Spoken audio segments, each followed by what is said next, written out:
The WNBA has been experiencing a strong surge, with rising viewership, several national headlines, and a degree of the league's long-sought mainstream attention. It was no longer solely about basketball. It had to do with momentum. However, the change occurred swiftly. That momentum slowed once Caitlin Clark was injured. The audience started to decline. The atmosphere surrounding the Fever Games changed. What had been exhilarating began to feel ambiguous. Indiana's offense lost its identity without her on the court. The distance grew closer. The lanes for passing vanished. Their previous level of freedom gave way to hesitation. They only managed one victory across multiple games. Additionally, every performance appeared more disjointed than the one before it. They had more than simply a point guard in Clark. She was the force behind all of this. Therefore, it meant much more than a minutes limitation or stat sheet when she made her comeback to the lineup. It meant that the squad could finally take a breather. Fans arrived with optimism. The cameras came back. It seemed like the lights were a bit brighter. However, things changed as soon as Indiana started to regain its groove. The defense became more rigid. Physicality was introduced by the Liberty. The aggression of the possessions increased. Sharper elbows. It's harder to find space. Then it took place. She was struck squarely in the face as Clark sped through traffic. It wasn't just another highlight reel that came next. There was more to it than a player recovering from impact. It was a pivotal moment. She was struck across the face. And what followed served as a reminder to everyone in attendance of her true identity. Before tip-off, there was a distinct type of silence. It's the kind of feeling that comes before a storm, neither anxious nor uncertain. Caitlin Clark had returned. And you were curious to see what she would do next, regardless of whether you liked her or couldn't tolerate her. First to strike was the Liberty. After exiting a high screen, Sabrina Ionescu appeared totally unaffected as she pivoted left, faked right, and drained a turnaround jumper as if she had done it 1,000 times. Simply flawless play from a player who thrives on attention. However, Indiana did not lose. Clark established the tone early on with a pass that only a few players in the NBA could make, rather than with a spectacular play or deep three. She caught Kelsey Mitchell sneaking behind the defense and hit the basket with a flawless bounce pass. She hadn't lost sight of anything. She then performed a performance that made it clear to everyone that she wasn't only there to try her luck. She launched a swift in-and-out attack when isolated at the top of the key, gently floating the ball off the glass. It appeared to be her first basket since coming back. Just confidence, no doubt, no limp. Then the turning point arrived, reminding everyone of her identity. Clark saw the play start as soon as Aaliyah Boston grabbed the rebound and made 2 forceful steps. She made a precise pass down court from about 60 feet out, and it fell into Boston's hands for the game-winning basket. The Liberty appeared a little less at ease as the audience exploded, but New York continued to respond. Ionescu threaded a bounce pass through traffic to Sabali for an easy layup as she resumed her master lesson in pick-and-roll play. She then entered a transition 3 with no one within 10 feet after missing a temperature. She made Indiana pay for giving her too much room. Ionescu then completed the run with ease with her left hand after Breanna Stewart threw a full-court dart to her. Indiana needed to react as the Liberty lead grew. Mitchell gave that response. She finished strong, blew pastes, and broke the run with a cold-blooded ISO drive. It wasn't ostentatious, but it was essential and allowed the Fever to rest. Then there was a surge of vitality. Sophie Cunningham showed up right away after checking in. She took it coast to coast for 2 after expertly reading a sluggish pass and jumping the lane. The bench blew up. The momentum was changing. Caitlin Clark chose to take matters into her own hands after Stewart attempted to calm the crowd with a difficult fadeaway in the post. She finished through it after isolating herself and playing with her defender with a fast rhythm dribble. She also didn't blink when she moved to the line. Both the crowd's hesitancy and the free throw fell. She picked up the tempo a few seconds later and pulled up for a three-pointer in transition with nothing but net. Her eyes were a little fiery as she turned to face the crowd. Her purpose was not to coast. Her purpose was to create a stir. Although Johannes attempted to equal the intensity by making a long shot of her own, Clark had little interest in trading baskets. She immediately descended again, drew away from the logo, and released it. The clamor in the building was so loud that the ball splashed through.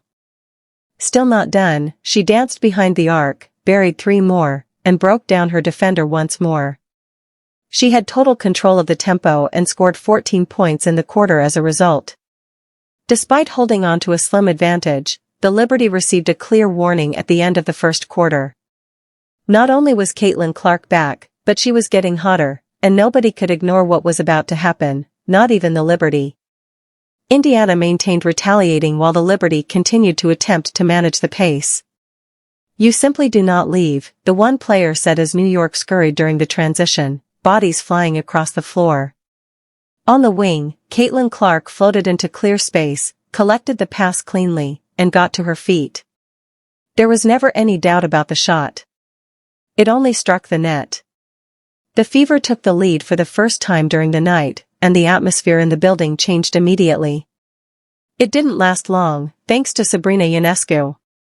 After assessing Cunningham at the post, she gradually retreated and then leaned into a challenging fadeaway that nevertheless ended up in the bottom of the net.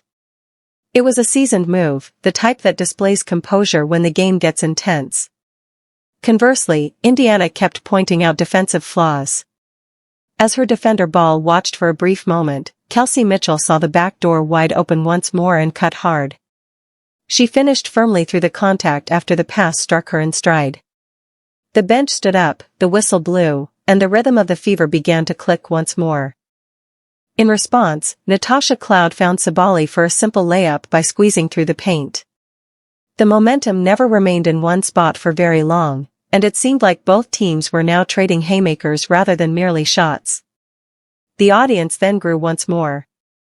In front of her, Caitlin Clark felt alone with Brianna Stewart.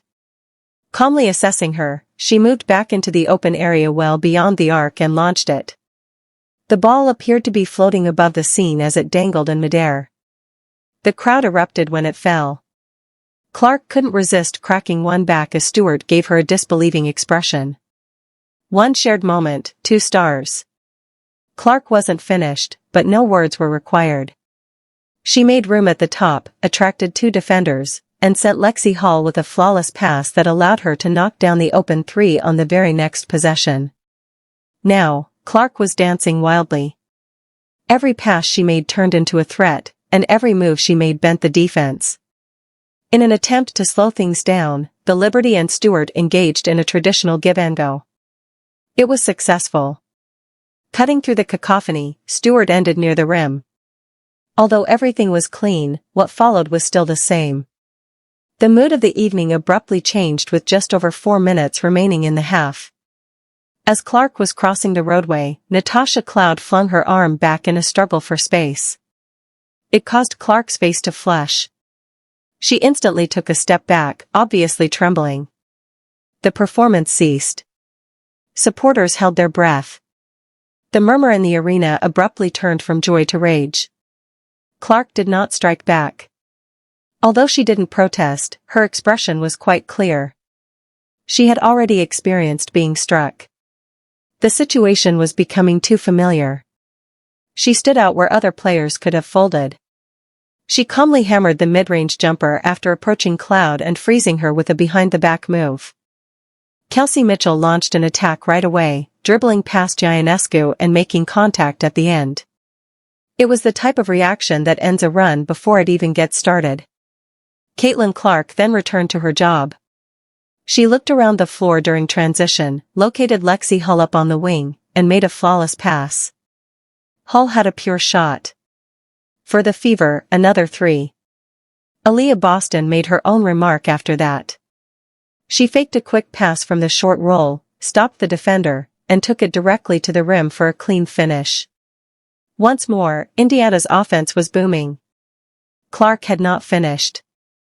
She appeared to be floating as she pushed the ball in transition, blew past her defender with a quick burst of speed, and scooped in a layup. The defense then went under the screen during the very next possession. It was an error. For her sixth of the evening, Clark buried it after stepping into a three. The Fever were up 17-0 and she had 30 points.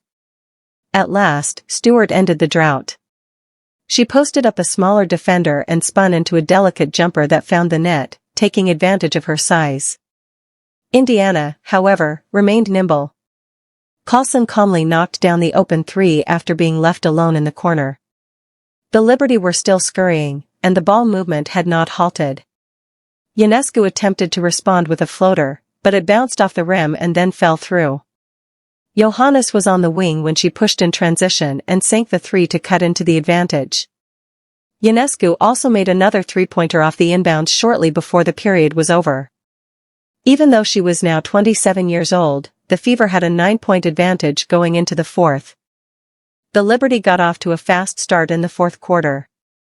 In an attempt to generate a last push, Maureen Johannes drove hard to the rim and ended with a clean layup, but Indiana was not interested in losing their momentum.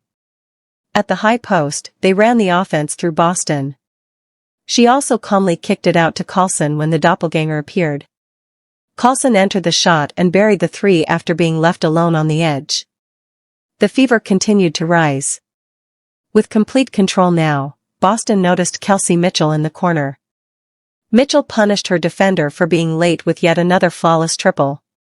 Boston went to work herself on the subsequent trip, pushing through contact in the paint for the foul and the bucket. Indiana's lead continued to increase after she made the free throw. Mitchell was still doing really well in the pick and roll. She emerged from a screen, halted suddenly at the elbow, and then launched herself into a fluid mid-range leap. A few minutes later, she completely rejected the screen, took a step back, and made a high-arcing three-pointer. It was a really controlled and precise run. Then, with a swift first step, Caitlin Clark charged the lane and swept by Breanna Stewart. Boston was there to clean it up, snagging the rebound and getting the foul after her scoop attempt slid off. She kept the momentum firmly in Indiana's hands by hitting one of two at the line. Clark read the defense flawlessly again during the subsequent possession. Clark made the ideal pass into Hall's path as she slipped the back door on the baseline. Hall effortlessly laid it in after catching it in stride. Another surgical possession followed. She kept her dribble going while Clark cut through the defenders, looking for a gap before finding Mitchell by himself in the corner. Another flawless appearance, 3 more. The Liberty was disintegrating. Boston kept getting the right reads, and this time they discovered Cunningham in the corner, wide open. When she let it fly, it only struck the net. Now since they were ahead by 16, the Fever could win. Even though Sabrina Ionescu finished with more over 30 points of her own, it wasn't enough. She made one more mid-range jumper over Boston. The last minute passed silently. With a decisive 102-88 victory, the Indiana Fever reached the 100-point milestone for the first time this season as the buzzer sounded. Caitlin Clark, who finished with 32 points, 9 assists, and 7 made threes, was at the center of it all. Every significant moment was marked by her fingerprints. However, the box score wasn't the only factor in this game. It has to do with what followed. Following the contact, the pressure, and the blow to her face. Because she didn't flinch when it happened. She maintained her concentration. She remained unfazed by it. Rather, she answered in the only way she is capable of. After taking the blow, she took over the